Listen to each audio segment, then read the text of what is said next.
adductor injuries. So if you've had an adductor injury, then you know how deeply uncomfortable they are. Typically, you're going to do that from changing direction aggressively. In my case, I've done it both changing direction and also in a heavy barbell reverse lunge, which was deeply uncomfortable. So if you've got an adductor injury, typically it's adductor longus, but not always, but it usually is. Simply because it's at a mechanical disadvantage compared to some of the others. In my case, I avulsed it partially off the hip, and that was quite uncomfortable. However, rehabbed that successfully back to full function, back to sprinting, back to jumping, back to change direction. And I've worked with multiple people who've had those types of injuries along with soft tissue damage higher up into the abdominal wall, and have rehabbed them back to playing sport at a high level. So if you have an adductor injury, where do you start? So if it's very acute, as in you've done it recently, then a really nice place to just get moving is off feet work. What I mean by that is bike, ski erg, things that you can do that are not going to aggravate that injury. So I would set the seat on the bike to a level where you are not in a range of motion that's uncomfortable.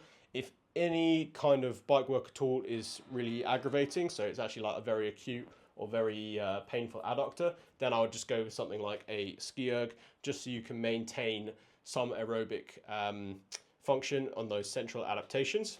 From there, what I would do is, obviously you're going to be working on the passive range, so range of motion around the hip, on the floor, just using like simple, like half kneeling stretches, just restoring flexion, restoring extension in a passive controlled environment, and obviously adduction and abduction as well, so frog stretches, etc., etc.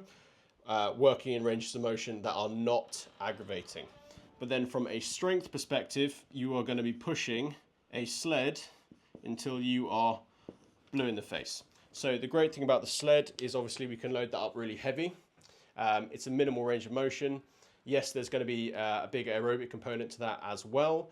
But actually from a strength perspective, we can actually drive some decent adaptation from that, whilst obviously you are modifying your other training. But then also, if you do actually play sport, then it's also a more specific means.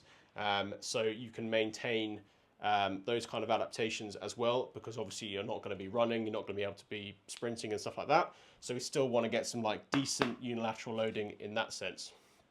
Then, as soon as you are able to tolerate it, okay, with minimal pain, you're going to be looking to get back into your bilateral squatting and hinging.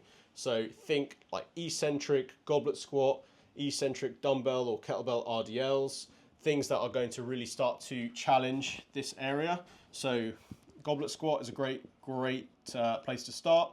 But then also you can move on to stuff like front squats and zerches, things that are going to give you a high degree of anterior tensioning.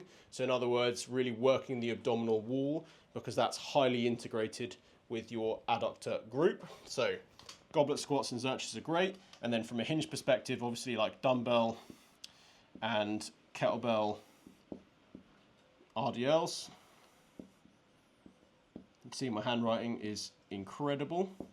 And then obviously going back into just a normal barbell Romanian deadlift is really, really good as well. And that's actually going to really target adductor magnus, which is the largest out of that group. It plays a massive role in hip extension, and that's going to be supportive to everything else here as well.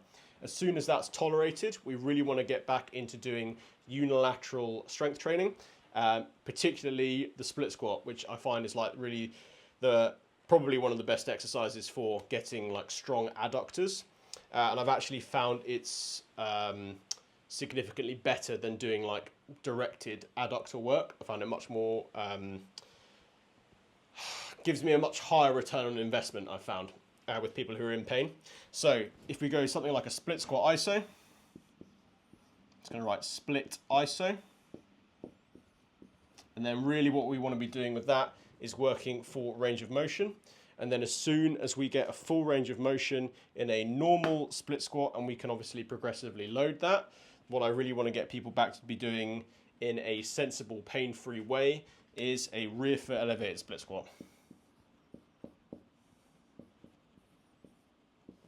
So a high degree of unilateral loading, and obviously a really big range of motion, a full range of motion in that hip, and we're able to load that very, very heavy over time in a sensible way to repair any issues with that tendon or muscle. But typically, if it's like really high up into the pelvis, then it'll probably be more like a tendon. And also the nature of the way these injuries tend to happen, which is change of direction in fairly shallow angles. That's going to be more of like a tendinous type activity, which is why they get aggravated. So if you found any of that useful, then just DM or comment groin below, and then I will send you a 4-week template on rehabbing that early phase of a groin injury.